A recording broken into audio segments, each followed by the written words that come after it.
Pune Porsche case, जिसके बारे में आप सभी लोग अच्छे से जानते हैं, जिसमें एक नाबालिग गाड़ी चला रहा था और उसने दो इंजीनियर लड़कों का एक्सीडेंट किया था और जिसमें उन दोनों की मौत हो गई थी। उसके बाद उसको बचाने के काफ़ी प्रयास किए गए। उन्हीं कोशिशों में एक कोशिश ये भी थी कि सबूतों के साथ छेड़छाड़ किया गया। पुणे पोर्श केस में सबूतों के साथ छेड़छाड़ के कथित आरोप लगने के बाद पुलिस ने नाबालिग आरोपी की मां को गिरफ्तार किया है। इस वीडियो के माध्यम से हम आपको ये बताना चाहते हैं कि सबूतों से छेड़छाड़ करने के मामले में कितनी सज़ा होती है। सबूतों के साथ अगर छेड़छाड़ करते हैं तो आईपीसी के सेक्शन 201 में इसके लिए क्या प्रावधान किए गए हैं। मैं डॉक्टर इरशाद खानम और आप सभी लोग देख रहे हैं आपकी अपनी यूट्यूब चैनल आइला टॉक्स। मई माह में रेश ड्राइविंग के चलते दो इंजीनियर की घटना स्थल पर ही मौत हो गई। आरोपी नाबालिग था तो उसके ऊपर जुवेनाइल जस्टिस बोर्ड ने निबंध लिखने की शर्तों के साथ तुरंत जमानत दे दी। लेकिन ये बात जब लोगों के सामने आई तो फिर विवाद हुआ और विवाद ने तूल पकड़ा। कार्रवाई भी तेजी से बढ़ी। परिणाम स्वरूप क्या हुआ, मामले में अब नाबालिग आरोपी को दोबारा से गिरफ्तार किया गया। सिर्फ उसे ही नहीं, आरोपी के पिता, उसके दादा, बार का जो मैनेजर था उसको भी गिरफ्तार किया गया और अब तक 2 पुलिस वालों को भी सस्पेंड कर दिया गया है। इसी क्रम में जब जांच के लिए भेजी गई ब्लड सैंपल में अल्कोहल की मात्रा नहीं मिली तो जांच करने वाले डॉक्टर को भी गिरफ्तार किया गया। मीडिया रिपोर्ट से कि अगर हम माने तो पुलिस ने ब्लड सैंपल को छानबीन की तो ये बात सामने आई कि नाबालिग आरोपी के ब्लड सैंपल को उसकी मां के ब्लड से बदला गया है। पुलिस ने कथित तौर पर सबूत से छेड़छाड़ करने के आरोप लगाते हुए मां को भी गिरफ्तार कर लिया है। आइए पहले हम आपको ये बता देते हैं कि सबूतों से छेड़छाड़ का अर्थ क्या होता है। भारतीय दंड संहिता 1860 की धारा 201 के अनुसार अगर कोई व्यक्ति सबूतों को छिपाने, बदलने का प्रयास करता है, कोशिश करता है, जिससे जो कानून की कार्रवाई है उसमें बाधा आएगी तो इसके इस आचरण को सबूतों से छेड़छाड़ करना कहा जाता है।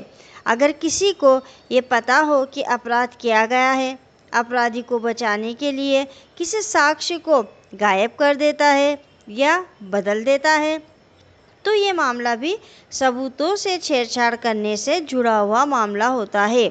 अगर कोई आईपीसी के तहत तय मृत्युदंड सजा के मामले में अगर आईपीसी की धारा के अंतर्गत ऐसा कोई अपराध कारित करता है जिसमें कि मृत्युदंड की सजा होना हो तो ऐसे मामलों में, ऐसे अपराध की अगर वो सबूतों से छेड़छाड़ करता है तो अमुक व्यक्ति को, यानी जो छेड़छाड़ कर रहा है, ऐसे व्यक्ति को कम से कम 7 साल जेल की सज़ा होगी और साथ में जुर्माना भी लगाया जा सकता है।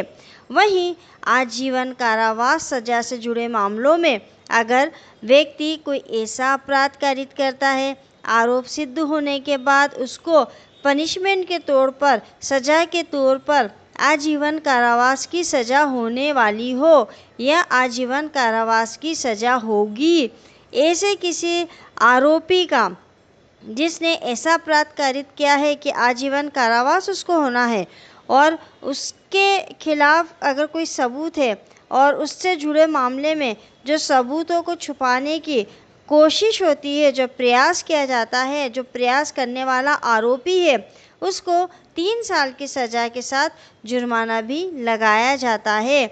जैसे अगर कोई मृत्युदंड कारित करने वाला अपराध करता है और उसके खिलाफ जो सबूत है उसके साथ कोई छेड़छाड़ करता है तो सबूतों की छेड़छाड़ करने वाले व्यक्ति को कितने 7 साल की जेल की सज़ा हो सकती है और जुर्माना, और कोई ऐसा अपराध कारित करता है जिसमें कि उसको आजीवन कारावास की सज़ा होती है, और आजीवन कारावास की सज़ा करने वाले आरोपी अपराधी के सबूतों के साथ अगर कोई व्यक्ति छेड़छाड़ करता है तो ऐसे व्यक्ति को 3 साल की सज़ा।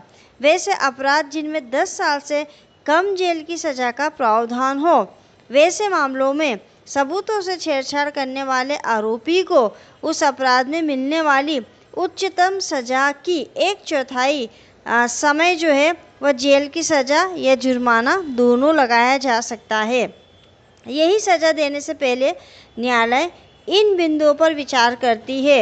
अब अगर ये सज़ा देगी तो न्यायालय किन किन चीज़ों के ऊपर गौर करेगा? पहला, अपराध कारित हुआ है या नहीं। धारा 201 के अनुसार आरोपी को व्यक्ति को इस बात की जानकारी होनी चाहिए कि मुख्य अपराध किया गया है।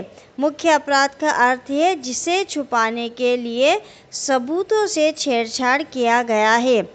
साथ ही आईपीसी की धारा 201 को आकर्षित करने के लिए आरोपी व्यक्ति ने साक्ष्य को गायब किया हो या मुख्य घटना से जुड़ी गलत जानकारी दी हो, और आखिर में क्या करा उसने?